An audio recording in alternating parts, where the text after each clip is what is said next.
Me and the Church of England. Birmingham, where I was brought up, was chapel rather than church. The Church of England was noticeable by its absence. Birmingham was nonconformist, and my first involvement with organised religion was via the Methodist Church. I used to attend a Methodist Bible class. Then, crisis. One of my brothers, my next brother up, started attending a Pentecostal church. I wanted to go too. Crisis. My mother took me to see the Bible class teacher. An agonizing interview. But in the end, I was let go. My general knowledge of Anglicanism was rather limited. As the years went by, denominational boundaries became less important. I went to university and met a saved, that is a born again Anglican. His name was Jim Hill. Later on, I went to the Kingdom of Saudi Arabia. Churches there, in the sense of buildings, were non-existent. But the Christians in Riyadh had plenty of meetings. To join us, there was no requirement to be any particular brand of the faith. If a visitor to our meetings said they acknowledged the Lord, that was enough. Later on, a long time after, I left the KSA. I left Saudi Arabia. And after I left France with my family, expelled by Le Pen supporters, I started attending an Anglican church here in Tottenham. But I was never Anglican. An Anglican church is a bit like a French railway station. All of us huddled together, but leading to different destinations, some to Rome, others further east. Still, I appeared an Anglican, although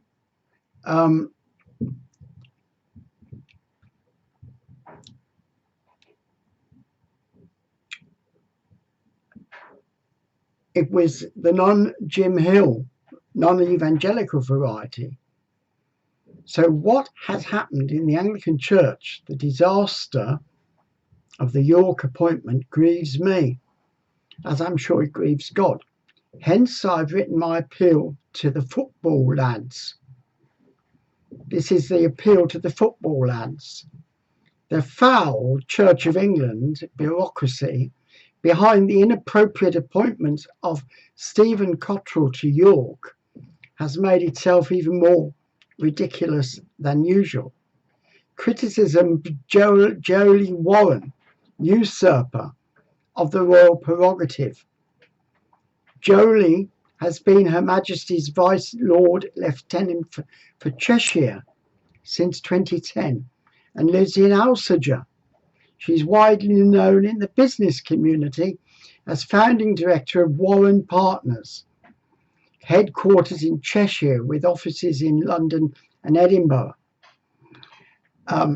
She serves on the leadership team of her parish church, Alsager, where she's involved in children's and community work. She's qualified as a ski instructor, walking the Machu Picchu Trail and the Camino de Santiago. She was appointed an MBE in January 2016 for her services to business. But I object to her role in determining who is to be the next Archbishop of York. In my view, she has usurped the royal prerogative. It would have been far better had the issue been left in the hands of the Queen, who after all is supreme governor of the Church of England. I don't believe the sovereign, left to herself, would have come up with such an inane choice. But the Queen is not left to herself. Grubby, ignorant politicians like Boris Johnson always seek to weaken the royal prerogative. So why should she, or we, or the country as a whole, have foisted upon us Stephen Cottrell as Archbishop of York? Anti-proletarian, Joelle Warren is actively opposed to fundamental tenets of the Christian faith. How can she appoint to the See of York an LGBTQ activist? These hypocrites even put on their website a statement that if we are concerned about safeguarding issues, we should contact so-and-so. But we are concerned about safeguarding issues, which is why we oppose the appointment.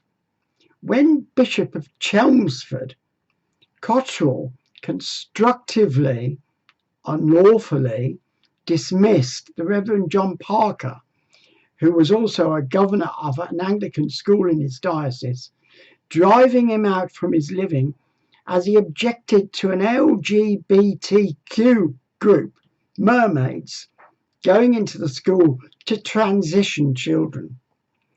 As a trade unionist, I offered Reverend John Parker our services in order to take the Anglican Church to the Employment Tribunal.